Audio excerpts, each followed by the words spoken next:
நெல்லை கிழக்கு மாவட்ட தலைவர் ஜெயக்குமார் கொலையில் திடீர் திருப்பமாக பல்வேறு முக்கிய தகவல்கள் கிடைத்துள்ளதாக போலீஸ் ஐஜி கண்ணன் செய்தியாளர்களிடம் தெரிவித்துள்ளார். இந்த வழக்கில் தமிழ்நாடு சட்டமன்ற சபாநாயகர் அப்பாவு பெயரும் அடிபடுவதாகவும் தேவைப்பட்டால் அவரிடமும் விசாரணை நடத்தப்படும் என்றும் தெரிவித்துள்ளார். ஒரு மேன் மிஸ்ஸிங் கேஸ் வந்து ரிப்போர்ட் ஆயிருந்தது. காங்கிரஸ் கிழக்கு மாவட்ட தலைவர் திரு ஜெயக்குமார் தனசிங் அவர்கள் காணாமல் போயிருக்கிறதா வந்து ஒரு தகவல் கிடைச்சிது. அந்த பேசிஸில் 3ஆம் தேதி இரவு 9 மணிக்கு மேன் மிஸ்ஸிங் எஃப்ஐஆர் பதிவு செய்யப்பட்டது. அப்படி பதிவு செய்யும்போதே வந்து ஒரு 2 லெட்டர் வந்து போலீஸுக்கு கிடைச்சிது. ஒன்று வந்து மரண வாக்குமூலம் அப்படின்ற பேரில் ஒரு லெட்டரும், அது வந்து எஸ்பிக்காக எழுதப்பட்டு 30ஆம் தேதி கையெழுத்திடப்பட்டிருந்தது. பட் எஸ்பிகிட்ட அது சேரல, கொடுக்கல. அது அந்த கம்ப்ளைண்ட் வர்ற வரைக்கும் அது எஸ்பி கைக்கு வரலை. அது ஒன்று இருந்தது. இன்னொன்று அவருடைய சிஸ்டர் சன்னுக்கு அவர் எழுதின ஒரு லெட்டர் ஒன்று இருந்துச்சு.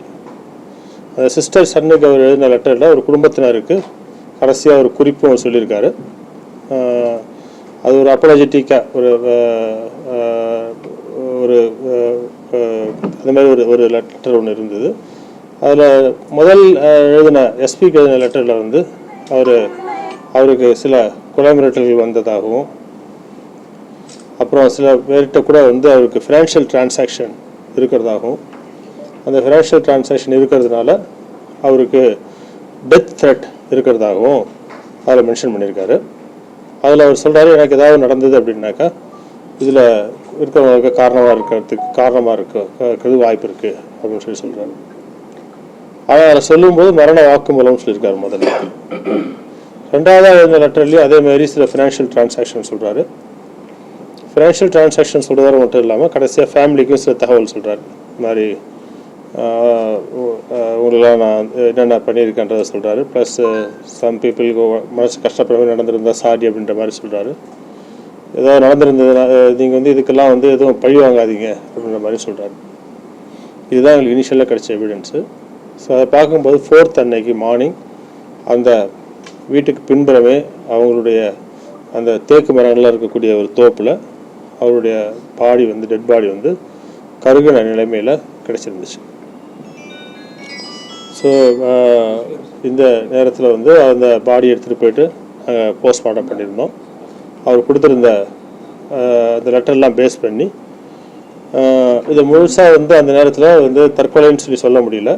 அதனால் வந்து இந்த மேன் மிஸ்ஸிங் கேஸை வந்து சந்தேக மரணம் என்ற ஒரு இதில் வந்து சேஞ்ச் பண்ணி ஆல்டர் பண்ணி இன்வெஸ்டிகேஷன் பண்ணிகிட்ருக்கோம். இந்த பாடி எடுத்துகிட்டு போகும்பொழுது இந்த பாடியை போஸ்ட்மார்ட்டம் பண்ணும்போது பார்த்தோம் அப்படின்னா இந்த பாடி வந்து கம்ப்ளீட்டாக எரிஞ்சிருந்தது, கறிக்கட்டையாக எரிஞ்சிருந்தது. முழு பக்கத்தில் எரியல, கால் பின்னங்கால் அதை பெரிய அளவில் எரியல. கால்லையும் லூஸாக வந்து கம்பி சுற்றி இருந்தது, பாடியில் லூஸாக கம்பி சுற்றி இருந்தது. செய்திகளை உள்ளது உள்ளபடி தெரிந்து கொள்ள ரெஃப்ளெக்ட் நியூஸை சப்ஸ்கிரைப் பண்ணுங்க.